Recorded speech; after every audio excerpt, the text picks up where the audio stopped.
여러분, 문재인 정부의 경제 정책이 부동산을 꼭 닮았다, 이렇게 얘기하면 저는 정답일 것 같아요.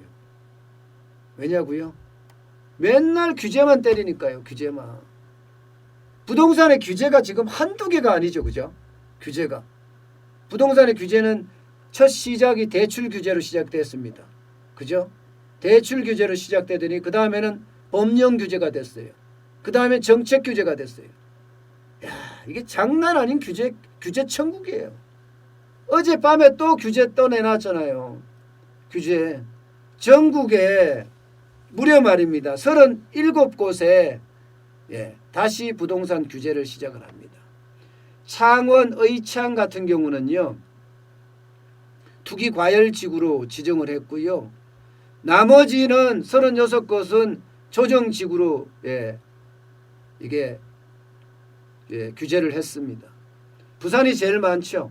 서구, 동구, 영도구, 진구, 부산 진구, 검정구 할 것 없고요. 대구도 많습니다. 중구, 동구, 서구, 남구, 북구, 달서구, 달성군 뭐 장난 아닙니다.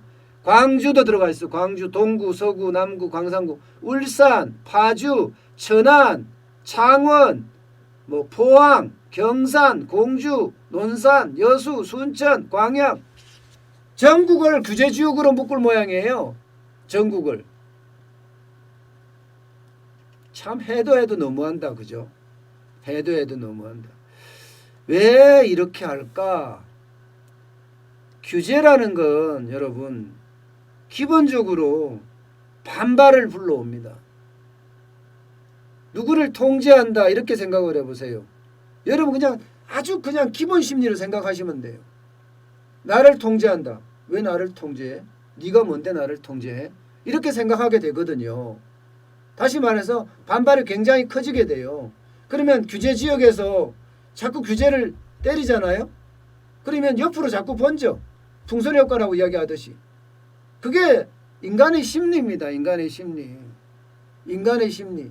그래서 일반적으로 정책을 쓸 때는 긍정적인 시스템을 쓰라고 그래요.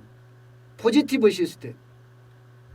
사람이라고 하면 이야기가 너무 작나요? 국민을 자꾸 억누르는 게 아니에요. 자꾸 억누르는 만큼 반발심도 커집니다. 아니 그냥 간단한 말 있잖아요. 고래도 칭찬하면 춤을 춘다고 했습니다. 그게 마찬가지예요. 칭찬을 통해서 잘한다 하면서 시장을 잡아가는 게 맞는 거예요. 수요를 계속 억누르고 억제하잖아요. 그러면 억제하는 만큼 반발심은 커집니다. 공급을 늘려가면서 내가 여기에 공급 이런 거 해줄게. 내가 저기에 이렇게 공급해 줄게. 이렇게 공급을 늘려가면 사람들이 야 앞으로 공급 많이 할 모양이다. 공급이 많으면 어떻게 돼? 가격이 떨어지거든요.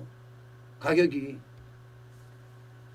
저는 문재인 정부의 두더지 잡기 식의 규제, 여기 올라오면 한 방 쳐서 꽝 때리면 또 저기가 쑥 올라오고 저기 또 가서 뚝 때리면 이쪽이 쑥 올라오고, 이런 규제는요 결국이요 여러분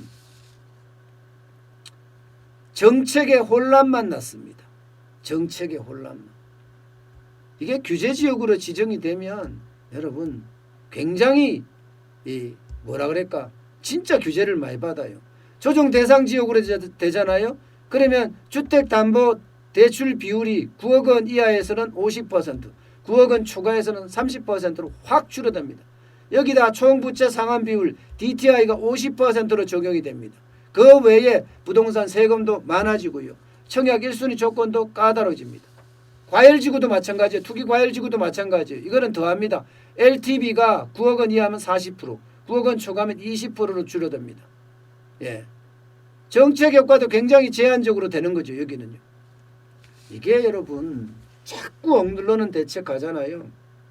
결국 여러분 저는 굉장히 무서운 일이 일어날 수도 있다고 생각해요.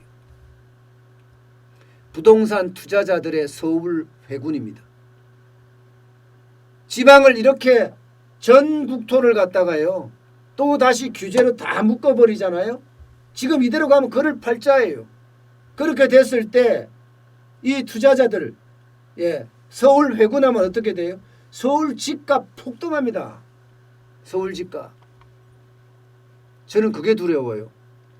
안 그래도 지금 집값이 올라가는 모양새를 지금 보이고 있거든요. 보시다시피 서울 집값이 올라가고 있어요. 특히 서울의 강남 4구라고 이야기한 동남권 0.06%는 올라갔습니다. 0.06% 올라갔는데 지방에 지금 투자하던 사람들이 다시 서울로 회귀해서 회군이라고 저는 표현을 했는데 회군을 하면 어떻게 될까요? 여러분 이거는요 상상이 초월할 일이 벌어질 수도 있습니다. 저는 지금 집값 굉장히 많이 올랐다고 생각하는 사람이거든요. 언젠가는 떨어질 거라고 생각하는 사람이기도 하고요. 그런데 이렇게 규제를 묶어서 사람들의 심리를 자꾸 억누르면 그에 대한 반발심으로 야 이제 지방 끝났어 다시 서울로 가. 상대적으로 강남 4구가 집이 싸. 부산의 해운대구보다가 강남 4구가 싸다고 생각이 들면 많은 사람들이 서울로 회군하고 그런 징조가 지금 보이고 있잖아요. 그런 징조가. 결국 똘똘한 한 채로 회군한다. 돌고 돌아서 다시 서울로. 이 말이 지금 맞을 수도 있습니다. 돌고 돌아서 다시 서울로.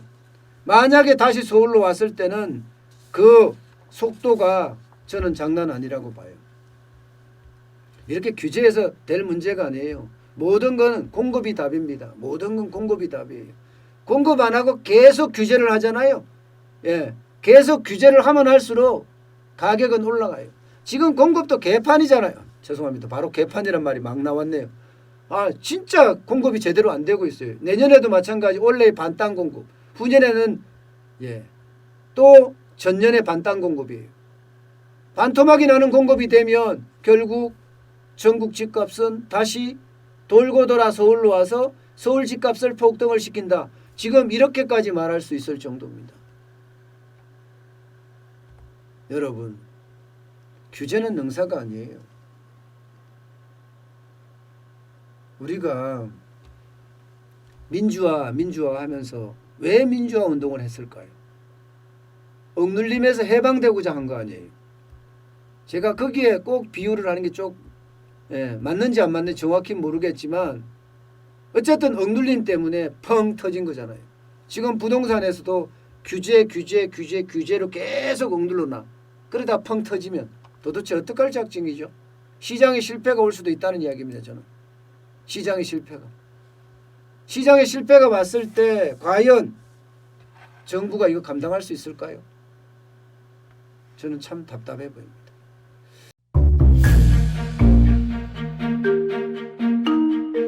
세종대왕과 샤넬 넘버 5, 벤츠 자동차의 최고급 기종인 마이바흐의 공통점을 아시나요? 바로 침향입니다. 침향이란 동남아시아에서 자생하는 침향나무가 상처를 입었을 때 스스로를 보호하기 위해서 분비시키는 침향나무의 진액입니다. 진침향은 태국산 침향과 러시아산 녹용, 그리고 국산 홍삼, 백봉령, 산수유, 당귀, 숙지향, 꿀로 이루어진 침향환으로 만성 피로나 또 스트레스, 기력이 저하된 직장인분들, 또 수험생들, 연세 드신 어르신분들이 드시면 좋은 환입니다. 진침향 여러분들께 자신있게 권해드립니다.